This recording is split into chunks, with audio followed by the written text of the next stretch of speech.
Tra il XII e il XIV secolo, sulle rive del fiume Lemene, un fiorente gioiello del commercio medievale risplendeva, attirando mercanti da ogni dove con il richiamo dei suoi scambi vivaci e del prospero porto fluviale. Benvenuti a Gruaro.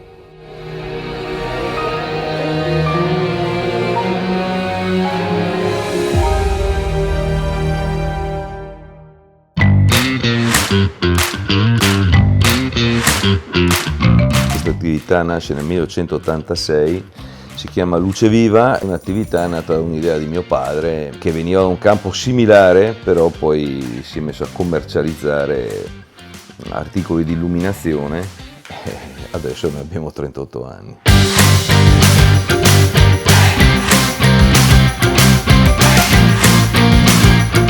Una volta le cose le potevi fare molto più semplicemente, c'era molta meno conoscenza e era molto più semplice. Tecnologicamente le cose sono molto cambiate, c'è un livello di tecnicità e di livello superiore della luce che una volta ovviamente non c'era. Una volta c'erano soltanto i grandi marchi che facevano design, ma l'illuminazione era qualcosa che era solo quello fondamentalmente. Adesso tecnicamente siamo a livelli molto più alti. Una volta negozi come il mio ce n'erano uno per provincia, ovviamente non c'era internet, era molto più semplice, non c'erano i cellulari, non c'erano neanche i fax quando abbiamo cominciato. Sicuramente l'evoluzione delle cose ha fatto sì che gli approcci siano velocissimi, ma fondamentalmente una volta era meglio.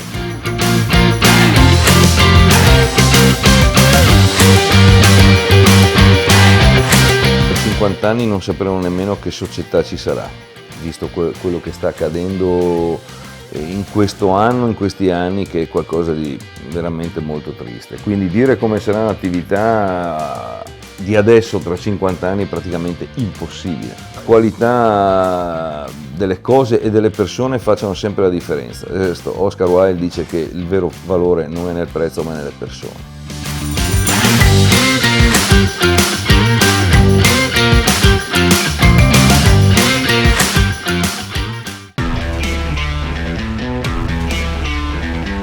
La nostra attività nasce intorno agli anni 50, sono la terza generazione praticamente. Sto cercando di portare avanti l'attività di famiglia, ecco. Sono trascorsi diversi anni da quando mio nonno è iniziato e l'azienda naturalmente è partita con il commercio e la riparazione di biciclette, poi l'installazione dei primi motori Moschito orizzato proprio nelle biciclette, poi da lì siamo passati alle moto. Abbiamo avuto una lunga collaborazione con Honda e anche con Yamaha. Yamaha si è interrotta all'inizio degli anni 90 e Honda l'abbiamo proseguita fino a circa 10 anni fa. Dopo un cambiamento molto importante ci ha fatto lanciare nuove aziende di cui siamo molto soddisfatti anche perché sono aziende emergenti che stanno cambiando un po' le dinamiche del mercato, da CF Moto a Voge a Kymco.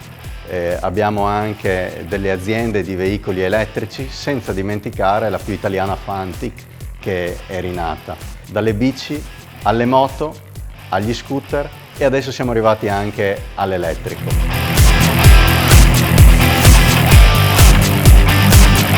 Siamo molto soddisfatti perché stiamo lavorando con una clientela molto giovane. I giovani a 16 anni stanno utilizzando la moto e c'è un forte ritorno alla moto, c'è tanta passione, tant'è che anche noi ci crediamo, abbiamo allargato il negozio, l'esposizione, abbiamo ampliato anche l'offerta di accessori da caschi, giubbotti, senza trascurare il nostro business principale che è la vendita delle moto. Ecco.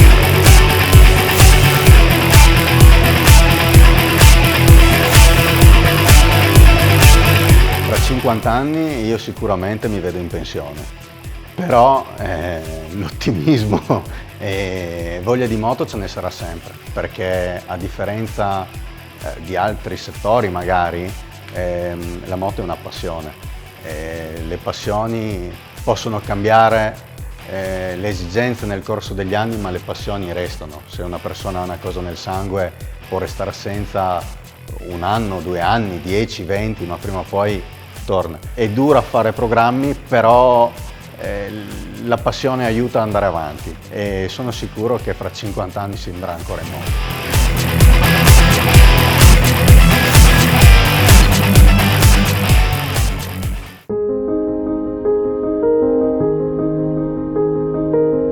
Questa attività si chiama Pizzeria Sergio Emeri, è nata nel 1982, è iniziata per scherzo perché io ho lavorato 6 anni in fabbrica, il marito lo stesso. Ci hanno chiesto se volevamo aprire un'attività e a 21 anni ci siamo messi in gioco. All'inizio è un po' stata dura perché a 21 anni non eravamo neanche sposati perché non avevamo neanche avuto il tempo per farlo. Ci siamo sposati in gennaio, ma una volta, 42 anni fa, non era facile dire che convivevi con una persona, quindi abbiamo dovuto star zitti fino a gennaio che ci siamo sposati.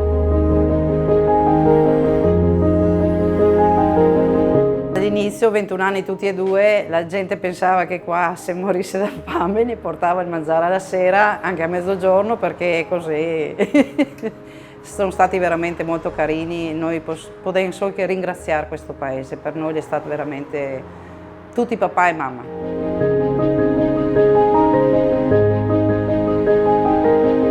Sono in pensione da 5 anni, il marito adesso, quindi non so, fra 50 anni sarà anche tutto chiuso, magari sarà qualcun altro che prende l'attività. Noi speriamo che i giovani facciano come noi, magari tutta piena di robot che servirà le pizze, non so.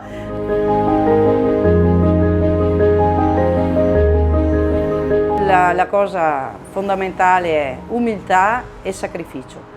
Perché noi abbiamo iniziato a 21 anni e abbiamo tanta umiltà ma è anche tanto sacrificio. Per avere qualcosa bisogna essere così.